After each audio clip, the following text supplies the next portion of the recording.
New York City, 1875. A black woman steps out of a horse-drawn carriage on Wall Street. She's dressed in silk. Diamonds glint at her throat. Behind her, a mansion worth more than most men will earn in 10 lifetimes. Bankers stare. Businessmen whisper.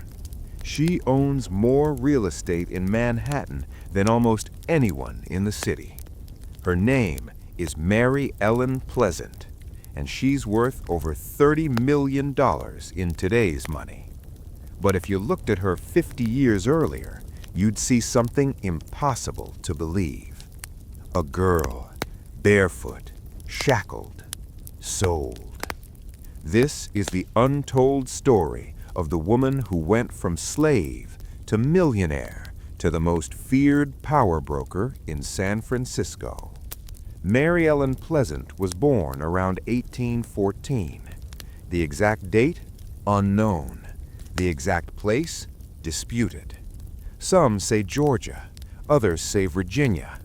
What we do know is this: she was born enslaved, mixed race, light-skinned enough to pass as white, but that didn't save her. By age 9, she was working in the fields. By 12, she was sold to a new master in New Orleans, a city where fortunes were made on the backs of people who looked like her. But Mary Ellen was different. She watched, she listened, she learned. In the grand homes where she worked as a house servant, she saw how the wealthy operated, how they spoke, how they dressed, how they made deals in whispered conversations over brandy and cigars. And she realized something that would change her life forever. Money was power, and power could buy freedom. At 15, she met a man, a wealthy Cuban merchant who saw something in her: intelligence, ambition, fire. He bought her freedom. Then he married her. For the first time in her life, Mary Ellen Pleasant wasn't property. She was a person. But her husband didn't just give her freedom. He gave her an education, taught her to read, write, manage money, invest. And when he died a few years later, he left her everything. $50,000, a fortune. But Mary Ellen didn't want to just be rich. She wanted to be free, truly free. And that meant fighting for others still in chains. In the 1840s, Mary Ellen moved to Boston and became one of the most dangerous women in America. She didn't carry a gun. She didn't give speeches. She did something far more subversive. She became a spy for the Underground Railroad. Using her wealth and her ability to pass as white, Mary Ellen infiltrated high society. She attended parties, listened to conversations, gathered intelligence on slave catchers, corrupt officials, and Southern sympathizers. Then she funneled that information and her money to abolitionists. She funded safe houses, paid for forged documents, helped hundreds of enslaved people escape to freedom. And in 1858, she did something even bolder. She gave $30,000 to John Brown, the radical abolitionist planning a raid on Harpers Ferry to spark a slave rebellion. When the raid failed and Brown was executed, federal agents came looking for his financial backers. Mary Ellen had to run. So she did what she always did. She reinvented herself. In 1852, Mary Ellen Pleasant arrived in San Francisco during the gold rush. The city was chaos, lawless, overflowing with men desperate to strike it rich. And Mary Ellen saw opportunity. She opened a boarding house, but this wasn't just any boarding house. It was an intelligence hub.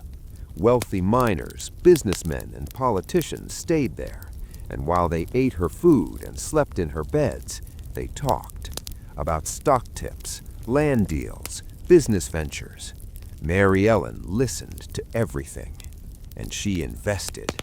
She bought real estate when it was cheap, sold when it was high, loaned money at interest, played the stock market with ruthless precision. Within a decade, she owned laundries, restaurants, dairies, and dozens of properties across San Francisco.